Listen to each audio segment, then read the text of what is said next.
So as you can see from the opening montage, looks like I have a summertime steam project here. A little unusual, I usually don't get much done on the layout in the summertime, but I thought I'd work on this. I put it to a vote on YouTube. I asked if the viewers wanted to see this or my Legacy Y3, and this won by like a 2-to-1 margin. So I thought I'd get it set up. Kind of a unique engine. The original road that had these was the Boston and Maine, and apparently the B&O acquired these sometime in the late 40s, I think, and ran them to the end of steam, I think till about 58, so they probably had about a 10-year run. As you can see, it is the T4a. It was made by Third Rail in December 2004. It has the original EOB electronics, and seems to run well, as you can see from the opening shots. So hopefully I won't have much to do on this engine. Just some cleanup, some lube. Gonna 3D print a Kadee mount. Maybe put a Third Rail pickup roller on here. See if I have the parts. I've been burning through my parts pretty well. Anyway, here's a look at some of the unique features of this engine. Very nice cab ventilation for the crew. They put nice cab figures in here. I don't think, yeah, these are not Artistas. It's pretty nice. Not sure who the actual brass builder was for these in Korea. You can see the engine's in very good shape. Hardly run, if run at all. I couldn't really find any evidence of wear on the rollers or anything like that. So we're gonna get into it. I always like this on the Third Rails. These turret covers. That's pretty cool. I didn't realize that came up and worked like that. I may resin print some lenses for these class lights. This might be one of the rare engines that I just leave the class lights alone, other than putting in some lenses. So pretty unique looking engine. I found some footage of these going to work on all kinds of stuff. B&O use these for many different purposes. There are videos out there of these pushing coal drags, doubled up with a T3. Wouldn't mind getting a T3 one day and a Q4, and I think that will round out my B&O desires. I think B&O fits in very well in my layout because it could have been run within sight of Pennsy in many cities, especially around Ohio. And there are many places where they shared trackage rights, so it doesn't look too awful out of place going by position light signals. So anyway, I'm going to get right into trying to come up with a Kadee adapter here. And it looks like they already have me some nice mounting locations. I'm going to try to use that little pedestal right there for the electrocoupler there. So let's get into it.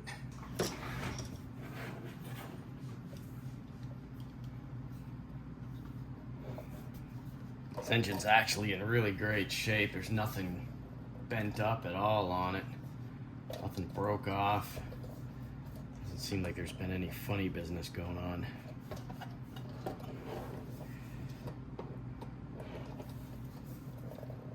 I think I got all the screws out.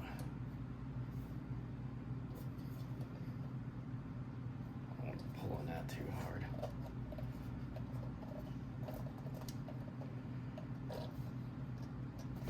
It's going to be kind of a challenge, I think, to do a pickup roller on here because the pivots are sort of off center. Be right back. I have a very tight fit here. I'm trying to weasel the frame from out of the tender, and I don't want to pry on anything. And I'm always careful when putting something like this in a cradle. You know, I don't want to go squashing things like this ladder. So I try to work very carefully. A lot of fingerprints on here. It's been pot up pretty good. But let me, I gotta work on getting this out of here without prying, so I'm trying to get something in here kind of lengthwise underneath that rail. Let me see, maybe like one of my wooden dowels or something. Let me see. That was very tight. I ended up making a little wedge here out of a dowel. I was really trying to avoid prying any outer edge here, especially with, you know, like a screwdriver or something. Anyway, that was very tight in there. I don't know why, but we'll figure it out for reassembly. Anyway, yeah, it looks like in really good shape in here. There is a battery. I don't think it's working, but at least it didn't explode. I'm going to try to not need that. So, typical EOB of the day. Let's get this coupler out of here, and then I can start figuring out what I want to do. This speaker's a nice respectable size here, 3 watt 8 ohm oval, kind of like the one that's in my M1A and M1B, same era basically. And here is our OEM Northern generic chip. Sounds good. Good enough for this, you know. I really don't have anything to replace it with right now. Most of my sound audio boards from Lionel, the Rail Sounds 4.1s, are all Pennsy flavored. So I've got nothing to really put in here right now. Interesting battery location, just piggybacked on the speaker like that. All right, I take it back. This battery was ready to cause some mischief and mayhem in there. Kind of a slow motion time bomb here. Anyway, this will be discarded. Wondering if the speaker here, boy, that's pretty strange. Would account for the difficulty in removing the tender shell here. Very typical for third rail. They'd you know, solder in these channels, and that's what would fasten down to your frame. A couple things I want to look at too is the arrangement of the TMCC antenna. Most likely it's the whole tender shell, as I have the insulated wheels in effect here. Although I've got these ground wipers, so kind of interesting. I gotta figure that out. Yeah, so the speaker's not really in here in a good way. I don't know if that's OEM or what, but maybe that battery hold down was holding this in place. But maybe so we'll have to make a visit to the Shoreline, get a nice hole pattern put in here. Maybe I'll do a 3D printed speaker box for this. All right. Try not to find tons of work to do, but pretty typical. I'm gonna chase this coupler out of here and get going on that. So, I don't know about these green pads here, but there appears to be a speaker clamp there. Wondering what was going on. Going to remove this adhesive here and try to restore the original clamp setup. I have some third rail hardware in one of my junk boxes somewhere, so I'll try to fasten that down the way it should be. Typical EOB setup of the day. I think EOB was probably from 2001 maybe to 2007, superseded by Electric Railroad in aftermarket and OEM. So kind of interesting. It was a system that could be used with standard Lionel Rail Sounds 4 TMCC parts of the day. So you have your R12C, decoder, demodulator, whatever you want to call it, audio board, and big fat audio power supply. So I'm going to put this back together and see if I can get the speaker mounted correctly, get this coupler out of here. I think I figured out the mystery here of the tight tender shell. This speaker here, according to my quick and dirty measurements, is like, you know, 50 and some change millimeters, while our spread between these rails is like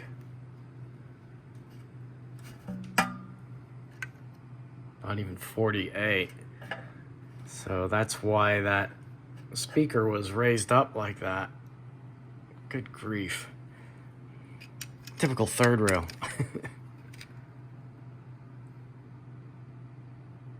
Yeah. So, interestingly enough, I was going through my speaker collections, and one thing I bought from Lionel was these housings to play with a few years ago. This was from their Milwaukee S3, and it hosts their little baby fat boy speakers here. And this is really nice and narrow, but it's too tall. So I could make a copy of this with my 3D printer to host these little baby fat boys, and I'd have a cleaner install here. Let's see, I'll try and do this one-handed. Yeah, that gives me plenty of clearance. So I think I might work on that before doing the coupler. So you can see I'm starting to develop a little pile here of parts that won't go back in. Because I'll have to take this shell on and off to get all the measurements for the Kadee adapter, so I don't know. I'm gonna work on 3D printing a copy of this that's lower profile. It's too bad, these are nice speakers, but I need something that fits in here. Unless I'm feeling real frisky, maybe I'll investigate running this to the Shoreline, grinding off these edges. Since I don't need these mounting holes, I could do that. I don't know, let's check it out. All right, so I never machined a speaker housing down before, so I guess this is the path I chose on this project. I just ran it through my Shoreline here and knocked about 50 thou off each side, and then cleaned it up here with a belt sander. So it slips into the tender. Let's go back over to the bench, I'll show you. So here's what our speaker looks like on its new diet. So I'm assuming the cone is glued to the frame here, and this sort of cardboard fiberboard or whatever is some kind of dampener, I guess.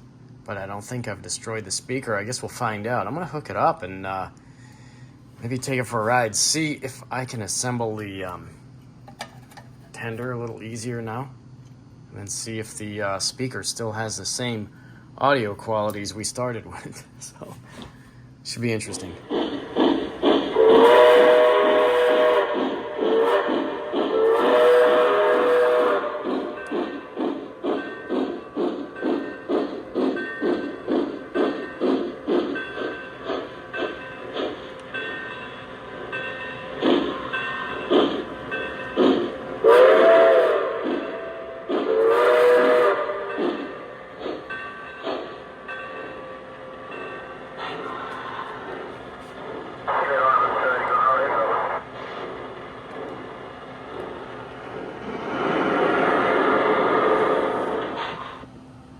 Cool, the speaker still works, so I'm gonna go with it.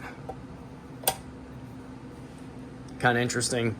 I just didn't really feel like getting into 3D printing a new speaker enclosure and using new speakers in there. If that speaker ever fails and if I find a better audio board to put in here, maybe I'll pursue it. But right now, I think that sounds pretty good for a big 3-watt speaker.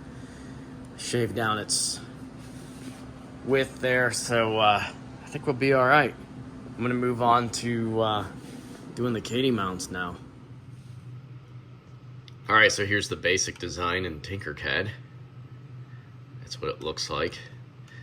Here's the constituent parts that make it up. Pretty basic. I don't know why Tinkercad always wants to turn stuff red. So, and then this is what it'll look like in the slicer. I printed it on a raft with supports underneath this overhang. And this is where the magic happens.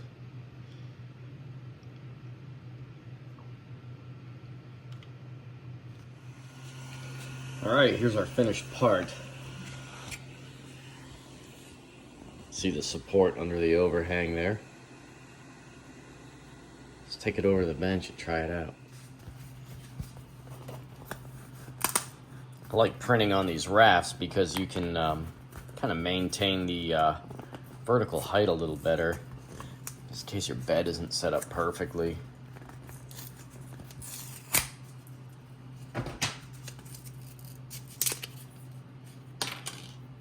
These supports are really cool.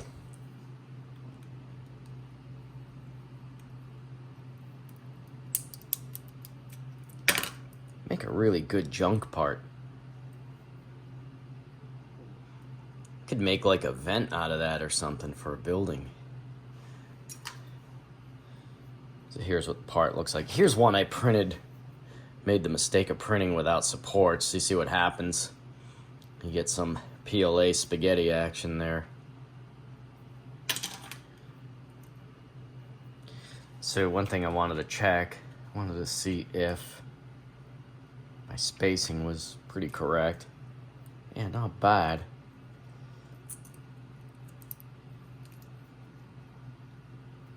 That's the whole spacing for the Kadee box. Looks good. And this should fit right in here. Should line up with the end of that draw beam.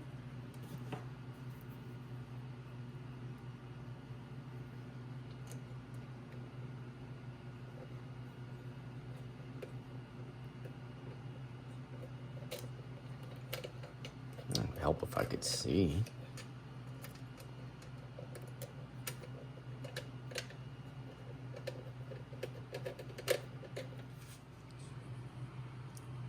So that's what it looks like installed. Pretty cool. So I'm going to try mounting the box and then checking the heights. Pretty clean looking install. Like I said, I used to cut and grind and try to stack scrap material to make these, and I think now with a 3D printer, this stuff just looks so much cleaner.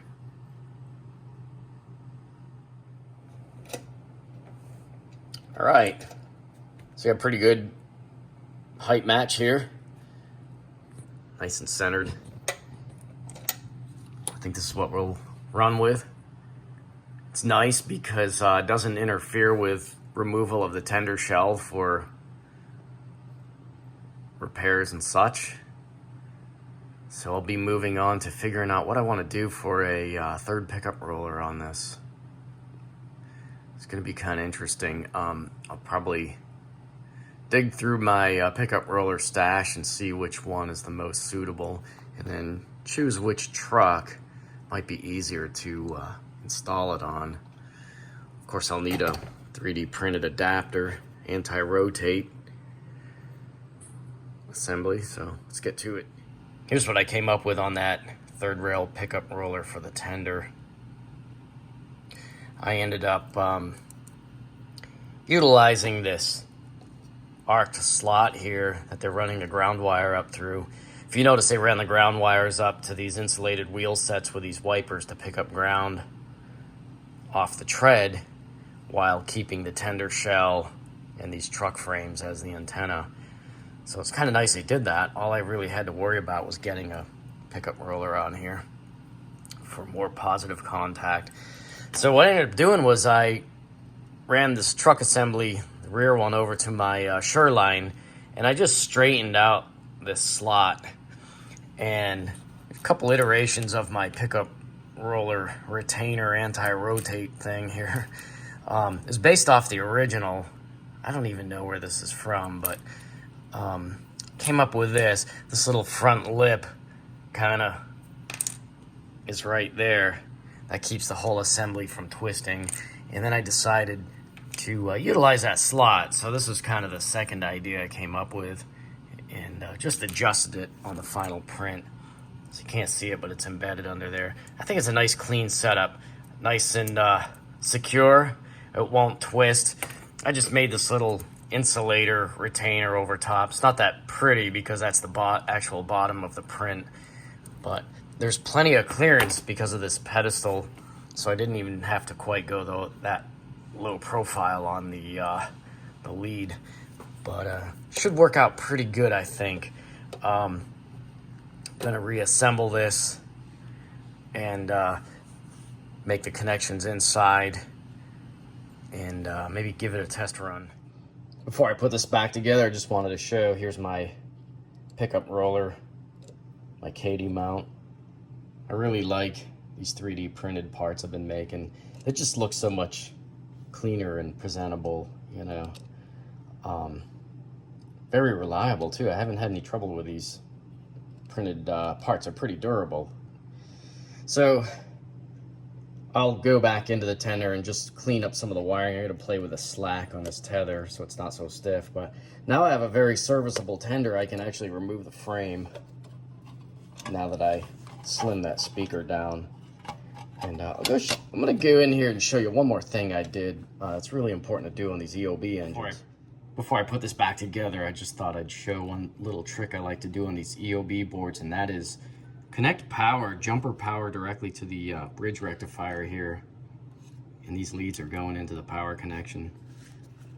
This is the original power input here, and there's some rather fragile traces on these boards that could smoke out on you catastrophically in the event of some mishap.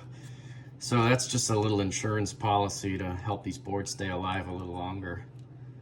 So I'm gonna put this back together now. I'm gonna play with this tether. As you can see, there's plenty of slack, and I gotta figure out how to tuck some of this away and give me enough slack on this tether so it's not so tight. It's gotta go up on an angle into the locomotive. So we'll put this back together. One more thing, like I had said earlier, that third rail likes to set up their antennas using the whole tender shell and the frame and pretty much everything except the wheels. That's how they used to do it. They used to insulate the tender wheels and just float the whole works as an antenna. And that's what this sneaky little line is here. So just something to be aware of when you're working on these. Keep track of that. Don't get tempted to hook up like a ground wire to that. Looks like a convenient spot to do it, right? But you don't want to do that. The other thing is when you're setting up Kadee mod like this, you do want to make sure this metal coupler is isolated from the works here. And you could either use a plastic Kadee, or in my case I'm using this 3D printed setup, so I'm pretty well isolated. But you could inadvertently ground out the TMCC antenna if you couple up to something else that's grounded to the outside rails. Worst case scenario, your little Kadee whisker here can pick up the third rail and just short out the R2LC through the antenna connection. So something to be aware of. These vintage engines, they got their little quirks, you know. We are masked and cleaned up and ready to apply our first coat of dull coat. And on these older EOB engines, what I've been doing lately is to make a little tether directly to the motor. So on these 8-wire tethers, it's worth, if you want to do this, you'll have to trace these out. I'm not gonna say all of these were wired the same, but I just use a DC transformer just to run the drivers, and that way I don't have to hook up, the command base and a cab one or whatever. This has turned out to be pretty easy for weathering the drivers. So we're gonna get set up and get to it. Well, we have our first pass of dull coat.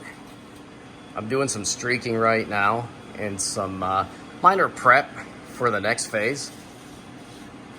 I did a little bit of washing on the boiler front here to help pop the details. So the next phase will be some grimy black, which is probably the most useful color for everything. But right now I've got it all down to about the same sheen with the dull coat and my initial streaking efforts. So when I do my grimy black, it'll blend in the streaks on the side, and I'm gonna set up on the rollers to do the drivers. So I will get to it. All right, so this is pretty much the grimy black efforts. Got the drivers, the boiler, I got my streaks blended in pretty okay. And as usual, when I do the dry brushing, some of the final airbrush colors will be some brown and rust colors on the running gear, but not too much. And then there'll be a bunch of dry brushing, maybe some target washing, and then we'll clean it up, and I think it should be done. Good looking engine. Just about done here, so pretty standard weathering job I like to do. Had a couple little issues. Turned out the previous owner must have smoked this at one time, because I had to fight with a little bit of oil creepage and seepage around the stack, so a little disappointing. Nothing insurmountable though. You can still see a little evidence there. I'm just gonna let it go for now. The trick with that is to use a hair dryer and a brush with some Windex, and to kind of dab the Windex on. You don't want to mechanically rub real hard into the paint.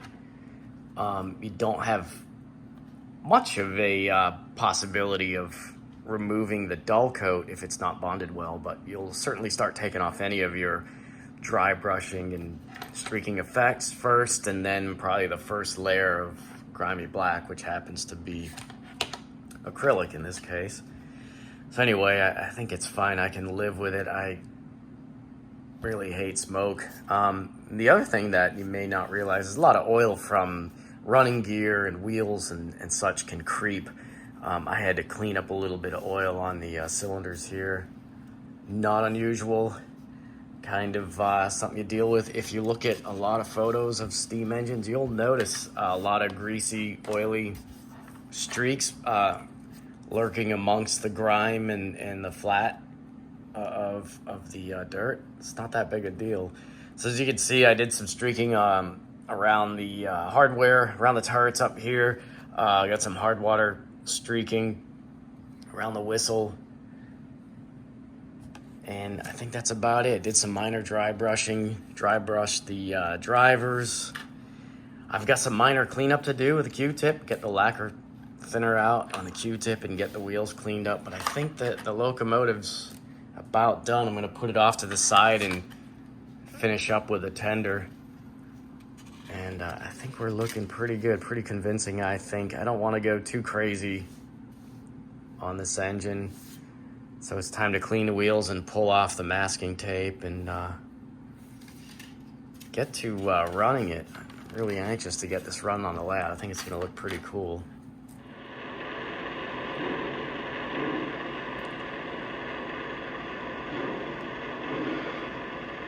All right, so it looks like the T4a is ready for service.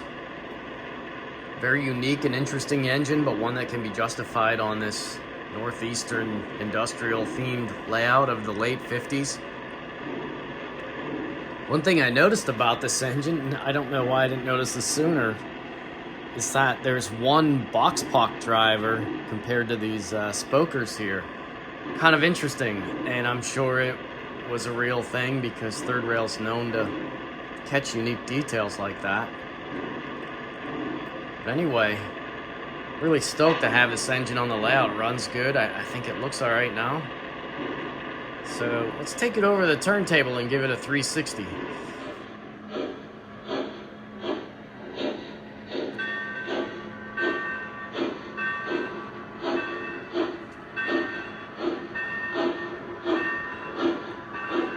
All right, let's see if I can park it without messing this up.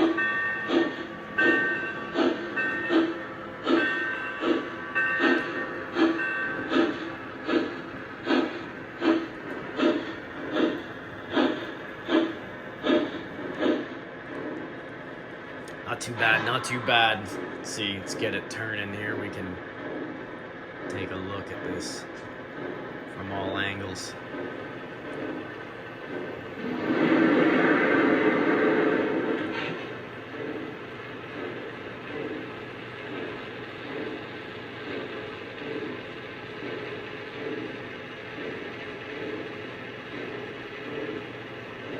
Pretty cool looking engine. It's a real brick of a tender there too.